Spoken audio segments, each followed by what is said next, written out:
Hey guys, so I'm going to show you how I put together my Serpent X20 Diff. The objective is to get a nice smooth feeling diff that is nice and consistent. So first of all, what we're going to do is, after we open the packet, just inspect all your parts. Make sure that you don't have any flashings or mold marks. These ones I've done before and they look pretty good. The next thing I'd like to do is just pre-prep all the parts. So I've got some really fine wet and dry here. I usually get the gears and give them a light sand on the mold release side.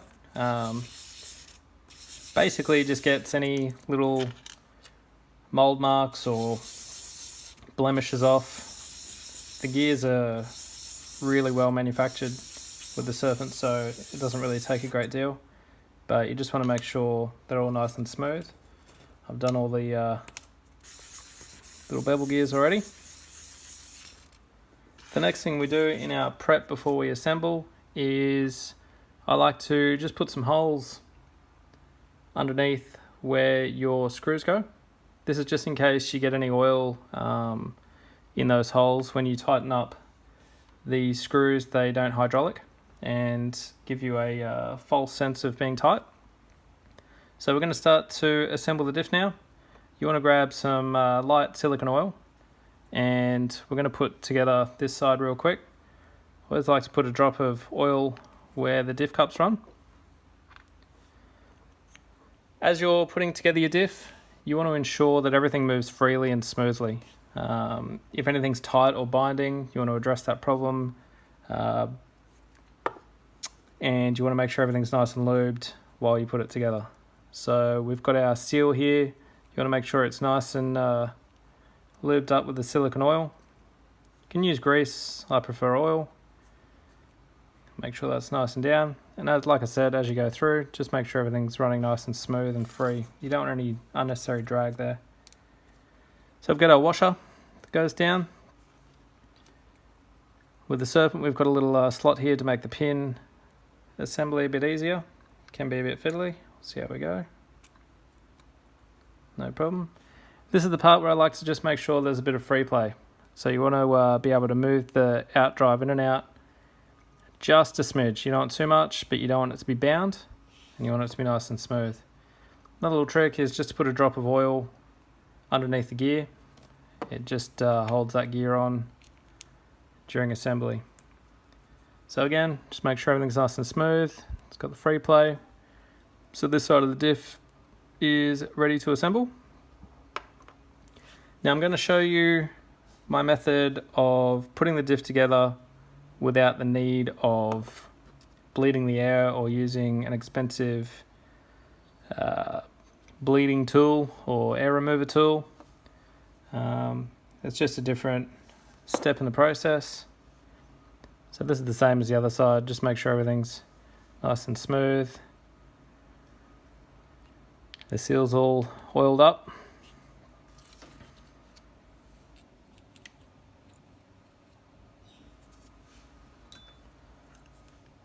And we'll get our pin in there.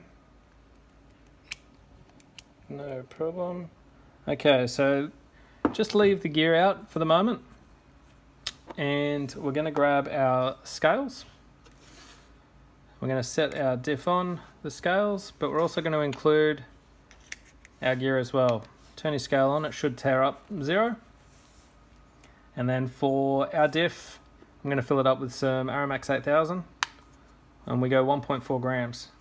Now what we're going to do is fill the diff up on the scale so we can see how much goes in, but we're only going to put a drop in for the moment just to cover the bottom of the diff. And basically what we're doing here is we're just covering the bottom with oil, so when we put our gear on, there's actually no air underneath it. This will eliminate the need to use your air remover or let the diff sit overnight. So if you're doing a diff build at the track, nice and easy. So you just wait for those little bubbles to pop. You can pop them with your screwdriver, but just ensure that oil spreads out around the bottom. And then from there we can actually install our gear. This will get a little bit messy, but that's alright. And just push it down squeeze the oil out to the side.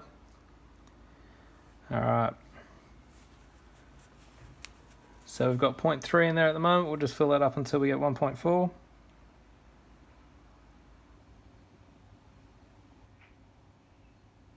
These scales I just got from eBay. I think they're about $10. They do the job pretty good.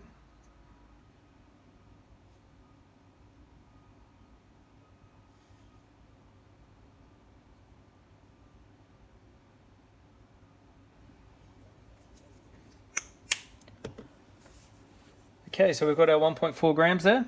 Now, as you can see, we don't have any air in there. We've made sure that there's no air underneath that gear.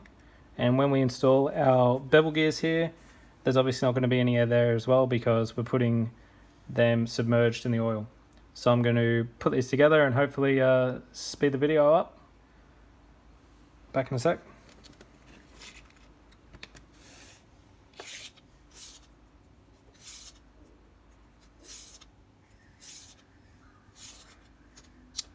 So another little thing that I like to do is just put a drop of oil on the back of the gear on each one, just as a precaution. Just lubes them up a little bit, keeps the washers hanging on there as well.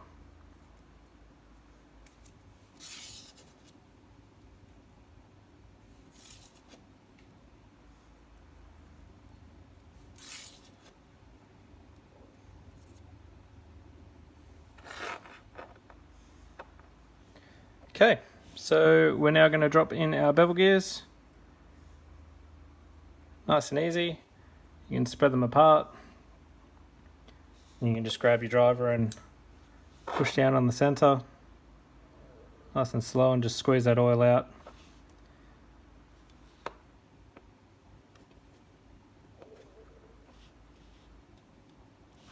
Alright. So from here you can see that we do have oil on the top of the shaft. You can spread it out a little bit if you want. It's not overly necessary because we definitely do have oil in there already. But you can see the oil is just above the crosspin at 1.4 grams. So then it's just a matter of getting our O-ring on. Best thing to do with this one is try not to roll it on. So sit it over the top, and then you can hold it down. It can be a little bit fiddly, and then sort of just pull it over and let it flick on. That way it'll stop it from rolling over the top. And then simply putting our top on, line the screws up. Our other diff gear should stay there because we put a bit of oil underneath. Make sure they're aligned. Then we're going to get our 1.5 Aramex driver and screw it together. I'll speed this part up too.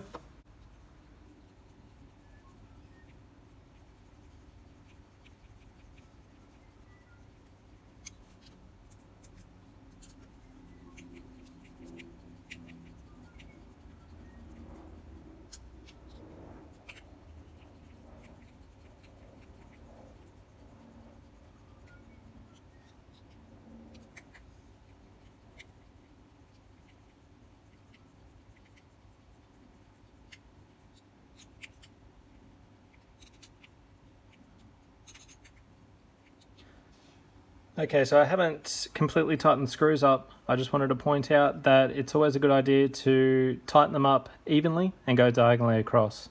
So just tighten them down diagonal, like half a turn each, until you get them nipped up. You don't want to obviously thread the plastic, but definitely needs to be nice and tight. Just take your time doing it.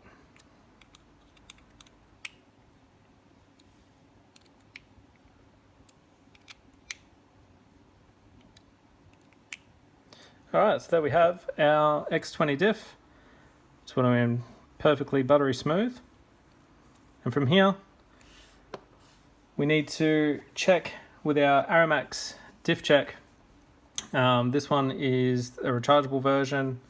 Super handy to have in the pits. So basically what we can do is compare our diffs that we've built with a new or old diff, so you can make sure that they're the same.